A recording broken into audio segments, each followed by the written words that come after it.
As you've heard, I'm Victoria, and I'm here today to represent the young youths and teenagers on how, behind our smile, there is a great depression. They don't see it. The urge to be a teen was cool. The urge to be a teenager was cool. The TV shows made life seem fun at the stage, but it is still fiction playing on a screen. I question if I'm living my life right or wasting too much time trying to be bold to fit in. They don't see it.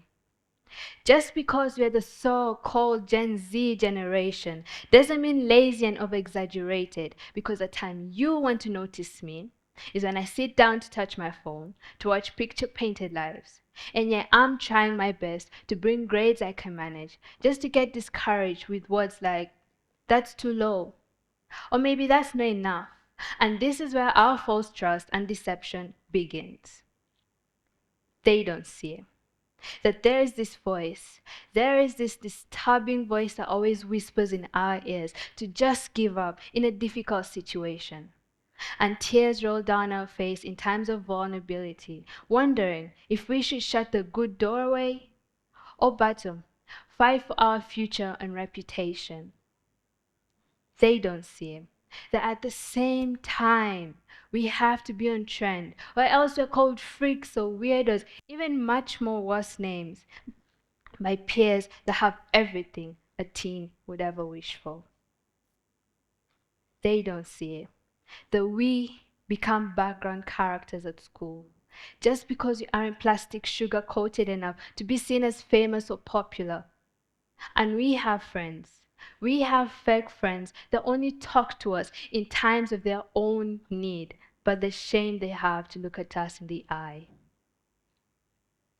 They don't see it. Our sore eyes in the middle of the night just because we're tired of gaslighting our insecurities. And we cover them up by using makeup, jewelry, clothes, so we can feel slightly better. And maybe for society not to notice our weakness and use it against us. They don't see it. The curiosity grasps in the air, and by chance, if inhaled, we fall in a wrong place, in a place whereby you still don't see it's partly your fault, and you go on and blame it all on peer pressure. They don't see it.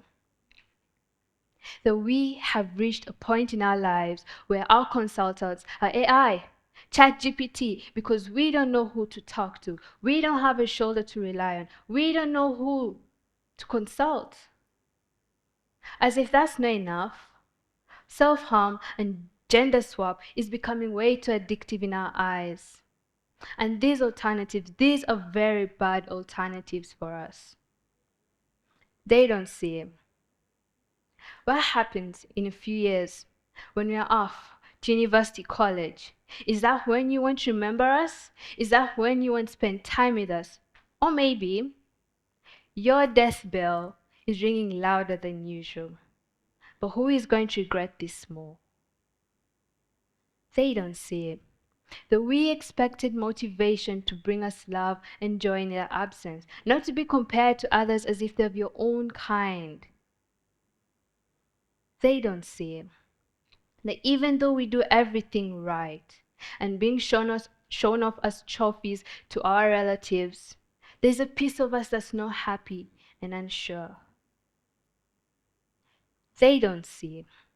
Are we sullen, or is it just disappointment? A lot don't want to have an open ear because they believe they're right, but in reality, they aren't. Tomorrow's never really promised. 1 minute we're here, one blink we are far gone. The origin of my thesis was got from observation, playing victim, and my friends' sudden inconveniences that made me realize that plenty of us are hurting in secret. We are hurting behind closed doors and in various ways. And it's not just the teenage stage that is hunting us. Our issue isn't having a settled personality because we don't want to be judged for who we truly are. Our issue is having a hard time expressing true emotions because we are so used to pretense and laughing our sorrow out. Our issue is not being given a chance to speak up, especially those that want it in career. And our biggest issue isn't having trust in ourselves. Do you find it funny that a lot of teens are like this? No, it's not funny. It's actually very concerning that majority of young youths feel this way, and yet I don't see no advocate for us. Self-neglect, anxiety, and depression. Just because our shepherds view change as a form of disrespect. Let me give you an example. Our confidence levels may be this high, like all the way to the top. Maybe this time I didn't perform well in a certain subject and we get a certain reaction, you don't like it. It drops. Our self-esteem drops. This time, maybe we go to school and they make fun of us, we're called fat, we're called ugly, maybe too skinny. It drops. This time, it's your teacher.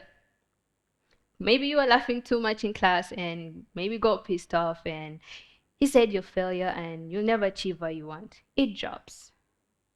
And you'll not see this drop. We shall hide it. We shall look like it's okay. Now we are here. We are here in our point of lives and we don't know what to do. We don't know if we should go back up or we can just go down. We let these words sink in us. And if you think words don't matter, they do matter. So what do you think majority of the teenagers are going to do? We're going to go low. We're going to go low and low and low. We're going to go low and sink deep. Since you've heard it, change it. Change your view, change your perspective, change your ways, be different and unique. Let's make home a place to run to, no place to run away from. Thank you.